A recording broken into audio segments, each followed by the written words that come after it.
না 20 টাকা হলে তো ভালো তাই না খাওয়া এটা চিংড়ি মাছ।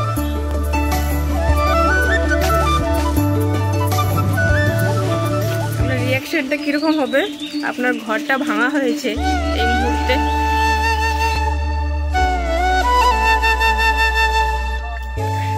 আমারই ডাকতে পারতো, আমারই ডাকতে পারতো।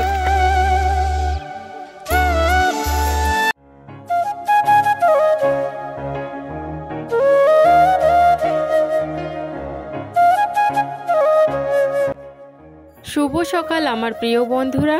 কোচবিহার জেলার ছোট্ট একটা গ্রাম থেকে আমি কৃষ্ণা আমার ব্লগ চ্যানেলে তোমাদেরকে জানাই অনেক অনেক স্বাগত আর আমার অনেক অনেক ভালোবাসা। বন্ধুরা, তোমরা যে যেখান থেকে আমার ব্লগটা দেখছো আশা করছি প্রত্যেককেই ভালো আছো, সুস্থ আছো।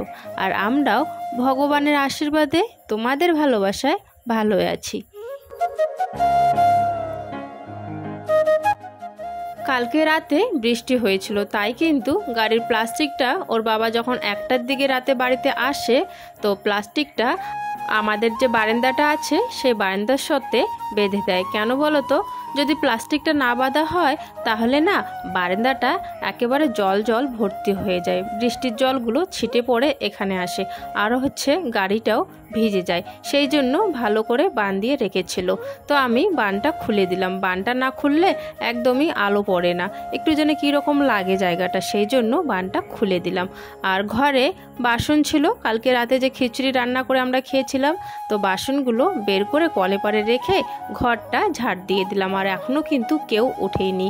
আর শাশুড়িমা উঠেছে, তবে আমাদের বাড়িতে প্রীতি ওর বাবা কেউ ওঠেনি। তো জানলাটাও খুলে দিলাম। ঘরের জানলাটা খুলে দিয়ে বাসনগুলো এখন কলে পারে মাজা শুরু করে দিয়েছি। আর বাসনগুলো মাজতে মাজতে তোমাদের সুন্দর সুন্দর কমেন্টের উত্তরগুলো এখন দেব। বন্ধুরা, একজন কমেন্ট করেছো, দিদি ভাই আমার নামটা বলবা না, নেক্সট ভিডিওতে আমার নামটা বলো প্লিজ। ঠিক আছে বোন, তোমার নামটা নিয়ে নিচ্ছি, সুজাতা। সুজাতা বোন, তোমাকে অনেক অনেক থ্যাংক ইউ গো আমাকে সাপোর্ট করার জন্য, আমার ব্লগ দেখার জন্য। নাসরিন বোন কমেন্ট করেছো, দিদি ভাই আমার নামটা নিও তোমার ব্লগে, আমি তোমার ব্লগ সব সময় দেখি। থ্যাংক ইউ সো মাচ বোন আমার ব্লগ দেখার জন্য, আমাকে সাপোর্ট করার জন্য। আর তোমাদের সবাইকে থ্যাংক ইউ সো মাচ। তোমরা আমাকে যে এইভাবে সাপোর্ট করছো আমি অনেক খুশি।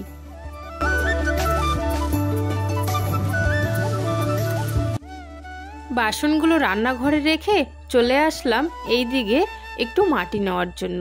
একটু মাটি নিয়ে বারান্দাটা একটু লেপবো। বারান্দাটা কেন লেপবো বলো তো? আগে তো ভেবেছিলাম বারান্দাটা লেপবো না, একটু না গর্ত গর্ত হয়ে গেছে বারান্দাটা। বৃষ্টি পড়েছিল কালকে রাতে, তাই টিনের থেকে জল পড়ে পড়ে সেই জায়গাটা না অল্প একটু জায়গা আর কি গর্ত হয়ে গেছে। তাই আর কি গর্তটা বন্ধ করার জন্য একটু মাটি নিয়ে আসলাম। তারপর যখন গর্তটা বন্ধ করছিলাম ভাবলাম বারান্দাটাও লেপেই ফেলি, কারণ বারান্দাটাও না একটু বৃষ্টির ছিটেতে কীরকম যেন হয়ে গেছে। তো তাই জন্য সম্পূর্ণ রান্নাঘরের বারান্দাটাও লেপে ফেলছি।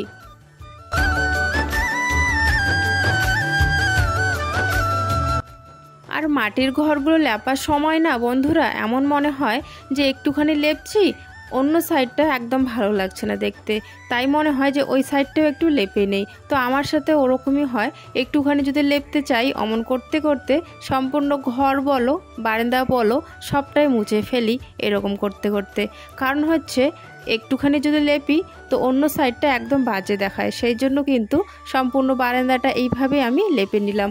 আর ঘর যদি লেপি সেম তাই, ঘর যদি অল্প একটু মানে যে জায়গাটা আমরা খাই সেই জায়গাটা যদি লেপতে চাই, তবে সাইডে ফাইডে যে জায়গাগুলো আছে সেগুলো দেখতে বাজে লাগে, তখন সাইডে ফাইডের জায়গাগুলো আমি মাটি দিয়ে এইভাবেই লেপে নেই।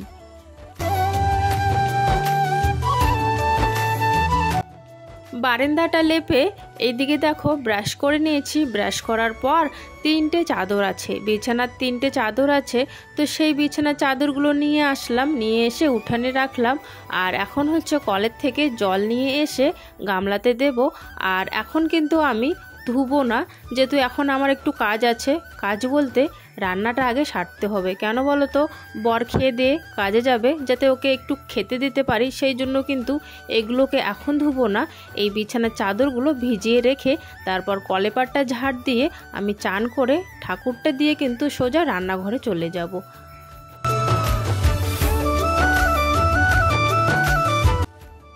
আসলে এখন বাড়ির পাশেই যেহেতু ও কাজ করছে, সেই জন্য কিন্তু রাতে করে প্রত্যেক দিন এখন বাড়িতে আসবে। তো সকালবেলা একটু যদি না খাইয়ে পাঠাই তাহলে একদমই ভালো লাগে না। তবে জানি না খাবে কি না, তাও আর কি ভাতটা আমি রান্না করি, যদি খায়, আবার যদি না খেয়ে যায় তাহলে তো ভালো লাগে না।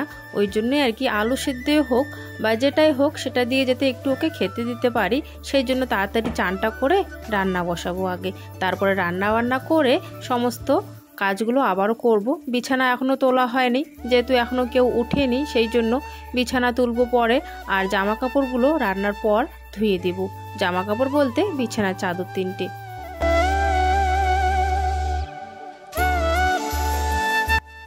কাল রাতে যে কোন সময় বৃষ্টি হয়েছে আমার এক ফোঁটাও মনে নেই।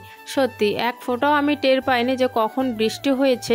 তবে উঠানে যে তোমরা প্লাস্টিকটা দেখছো, কালো প্লাস্টিকটা, সেটা কিন্তু রাতে যখন বর আসে, বর আর শাশুড়ি মা পেতেছিল উঠানে। আমি তো জানিই না যে কোন সময় বৃষ্টি হয়েছিল। তবে যখন ও এসছিল বাড়িতে তখন একটুখানি টের পাই। টের পেয়ে আমি দরজাটা খুলে আবারও গিয়ে শুয়ে পড়ি, যেহেতু অনেকটাই রাতে এসছিল সেই জন্য। আর এখন দেখো কলেপাটটা ঝাড় দিয়ে আমি কিন্তু চান করে নিয়েছি। আগের থেকে কয়েকটা ফুল তোলা আছে, তবু কয়েকটা সাদা ফুল আমি এখান থেকে তুলে নিচ্ছি।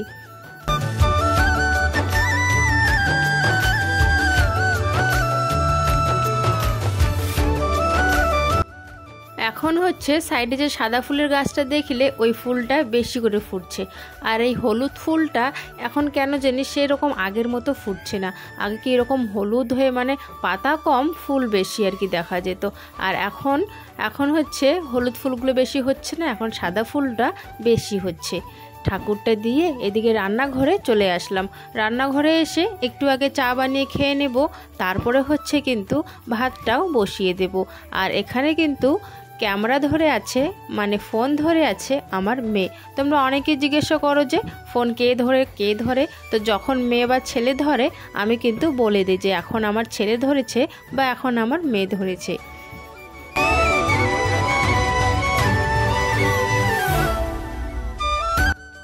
আর বন্ধুরা, আজকের এই মিউজিকটা, এখন যে মিউজিকটা শুনছো, এই মিউজিকটা তোমাদের কেমন লেগেছে অবশ্যই কিন্তু কমেন্টে জানাবে।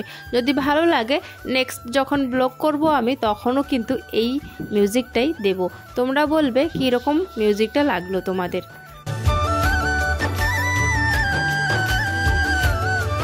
রান্নাঘরে এসে উনানটা জ্বালিয়ে নিয়েছি। উনানটা জ্বালিয়ে এদিকে হচ্ছে চালগুলো একটু দেখে নিয়ে তারপরে হচ্ছে গামলাতে ঢেলে এখন বাইরে কলেপাট থেকে ধুয়ে আনবো ভালো করে। আসলাম আলু, একটা তিতা করলাও দিয়ে দিয়েছি, তিতা করলা সিদ্ধ খেতে ভালোই বাসেও। আর হচ্ছে ভিন্ডি আর তিতা করলাটা হচ্ছে ভাতের যখন উতাল আসবে তখন আর কি দেবো। আর আলু 3টে হচ্ছে এখন দিয়ে দেব। একটু আলু সিদ্ধ ভাত করে দেব, যদি খেয়ে যায়, জানি না খাবে কি না, তবে করে দিচ্ছি।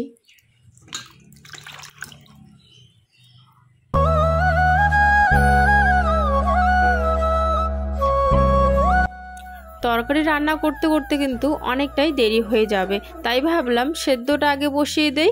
যদি তরকারি রান্না নাও করতে পারি তাহলে অন্তত সেদ্ধটা খেয়ে চলে যাবে। না 20 টাকা হলে তো বাজার তাই না খাওয়া লাগবে। এই তো চিংড়ি মাছ আছে, থাকবে কয়েকটা, দুইটা নিয়ে আও ওমা। আর 2 মুঠা নেও, দাম কম আছে। মাছটি ভালো আছে।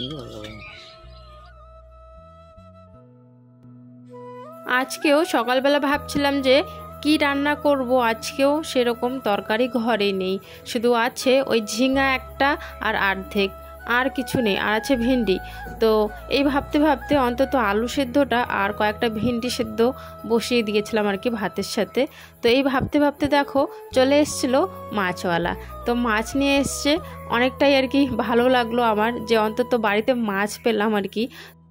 কারণ কেন বলো তো, অনেক সময় না এই কাকুটা আসে, আবার অনেক সময় আসেও না। তো আজকে আবার ঠিক টাইম মতো আমি পেয়ে গেছি। আর আজকে যেহেতু এর বাবা সকালবেলায় উঠেই আবার কাজে যাবে, তো তাই কিন্তু বাজার একদমই যাবে না। আমি জানি ও বাজার করতে যাবেই না। কি ঘরের কাজ কি শেষ?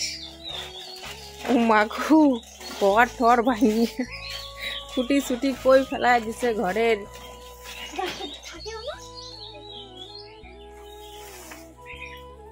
ভালো হয়েছে, জায়গাটা ফাঁকা হয়েছে, এমনি জায়গা নেই, আর একটা ঘর বানায় থুয়ে দিছে এখানে। আপনার রিয়াকশন দেখি, আপনার রিয়াকশনটা কিরকম হবে? আপনার ঘরটা ভাঙা হয়েছে এই মুহূর্তে।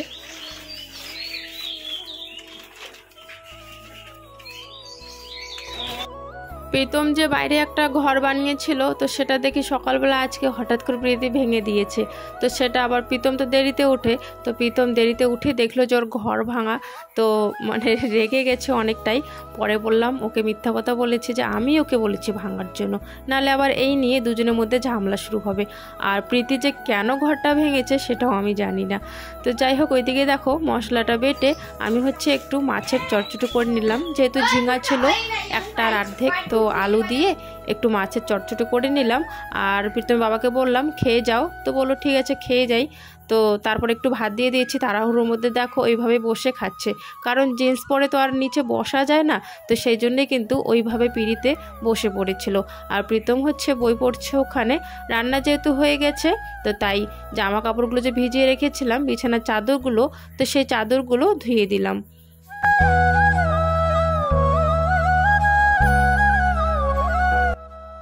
এইদিকে জামা কাপড়গুলো ধুতে ধুতে আমার নাইটিটা পুরোটাই ভিজে যায়। তো সেই জন্য আবারও আমি একবার চান করে নিয়েছি। চান করার পর বিছানাটা যেহেতু এখনও আমার গোছানো হয়নি, তো বিছানাটা গোছগাছ করে নিচ্ছি। এখন বিছানাটা একটু ভালো করে ঝেড়ে তারপরে হচ্ছে সবাই মিলে বসে পড়বো খাওয়ার জন্য।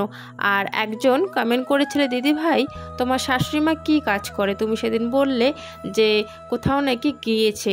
তো বোন, আমি কমেন্টে তো তোমাকে বলেছি, তাও আরও একবার বলে দেই বোন, আমার শাশুড়িমা হচ্ছে রান্নার কাজ করে। তো সে রান্নায় গিয়েছিল, সেটাই আমি বলেছিলাম আর কি। আর আমার কাটারিটাও আর কি নিয়ে গেছিলো, সেই কথাই বলেছিলাম। তো যাই হোক, রান্না করে বলতে আর কি লোকের বাড়িতে না অনুষ্ঠান হয় না, যে বিয়ে হয় বা হচ্ছে তোমার অন্নপ্রাশন হলো, যে এরকম অনুষ্ঠানে আর কি রান্না করে গিয়ে। তো যাই হোক, এইদিকে দেখো বিছানাটা ঠিক করে খাওয়া দাওয়া শেষ। তারপরে হচ্ছে বাইরে যে চাদরগুলো মেলে দিয়েছিলাম, তো সেই চাদরগুলো শুকিয়ে গেছে, চাদরগুলো নিয়ে নিলাম। আর কয়েকটা জামা কাপড় এই বাঁশের তারেও ছিল, তো সেই জামা কাপড়গুলো নিয়ে নিলাম। কিন্তু কয়েকটা মোটা মোটা যে প্যান্টগুলো, সেই প্যান্টগুলো কিন্তু ভিজা ছিল। তো এখন তো আর সেরকম রোদের জোর নেই, আর শুকাবেও না, সেই জন্য ভিজেই অবস্থায় নিয়ে এসে আমাদের যে বারান্দায় তার আছে, সেই তারে কিন্তু আমি মেলে দিয়েছি। আর তারপরে হচ্ছে আমি এখন বিছানায় বসে চাদরগুলো ভাঁজ করব।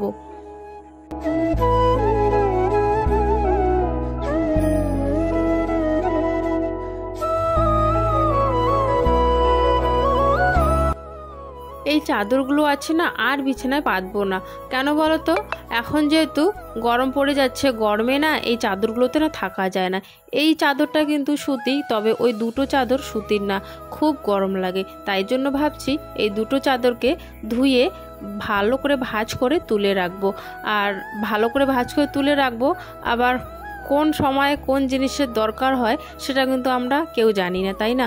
অনেক সময় এরকম হয়, এই জিনিসটা এখন লাগছে না, ফেলে দিচ্ছি, তারপরে কিছুদিন পর কিন্তু ওই জিনিসটারই প্রয়োজন হয়, তখন মনে হয় ওই জিনিসটা থাকলে ভালো হতো, তাই না? সেই জন্য ভালো করে ধুয়ে গুছিয়ে যত্ন সহকারে রেখে দেব।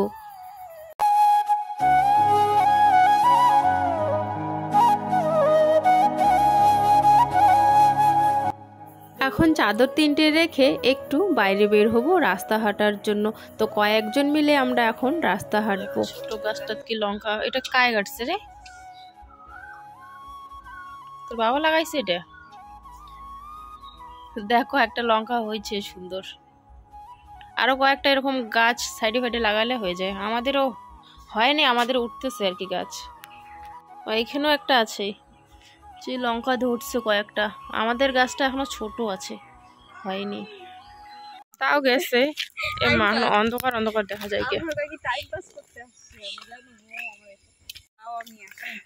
আমারে ডাকতে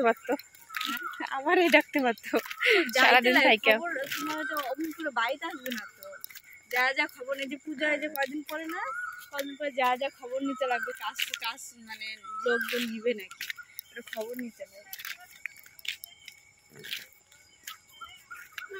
এরা বা কে দিছে খবর? এরা বা কে খবর দিছে? কত মহিলা যায় সবাই মিলে ওইটা মহলের কাজ করতে খবর যা যা ঘুরে আসে। ও মানে ওরা যায় খোঁজ নিতে যে কাজে নিবা নাকি? হ্যাঁ দুর্গা পূজার আগে আগে এ রাম এ দেখ কতগুলো উলি উঠছি।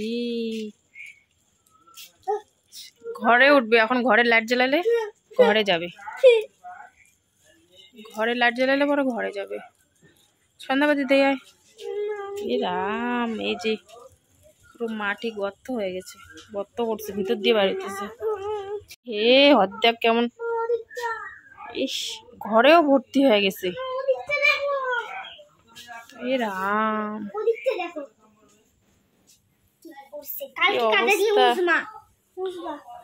কি অবস্থা করছে ঘরটারও। জানলাগুলো বন্ধ করো মাধু, ওই জানলাটা বন্ধ কর, ওই জানলাটা বন্ধ কর।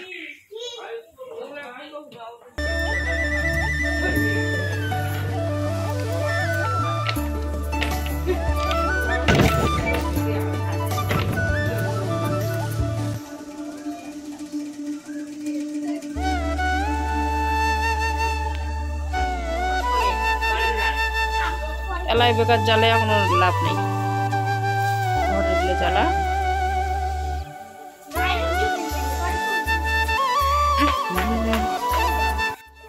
তাড়াতাড়ি বন্ধ কর, লাইটটা বন্ধ করতে লাগবে, বাইরে আগুন জ্বালেছে তো ঠাম্মা, তাহলে এগুলো আগুনে উড়ে যাবে, সব উড়ে যাবে আর কি। তাড়াতাড়ি বন্ধ কর, দেখ আরো বেশি হইতেছে। রাম তাড়াতাড়ি, আমি লাইট বন্ধ করবো, বাইরে আগুন জ্বালানো হয়েছে, এগুলো সব বের হয়ে যাবে, পুড়ে যাবে আগুনে। বন্ধ করতে পারিস না, আয় আয়। লাইট বন্ধ করবো এখন, যে আগুন জ্বালানি আছে বাইরে, বাইরে লাইট বন্ধ করবো।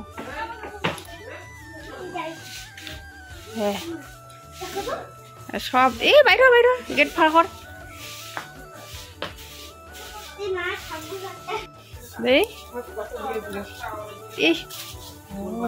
রাম কি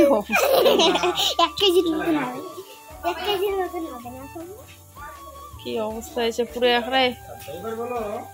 দেখো ঘরে কত উলি জমেছে তাই না, আর ওইদিকে প্রীতমেরা প্রাইভেট পড়ছে। তো বন্ধুরা আজকের ব্লগটা এখানে শেষ করছি।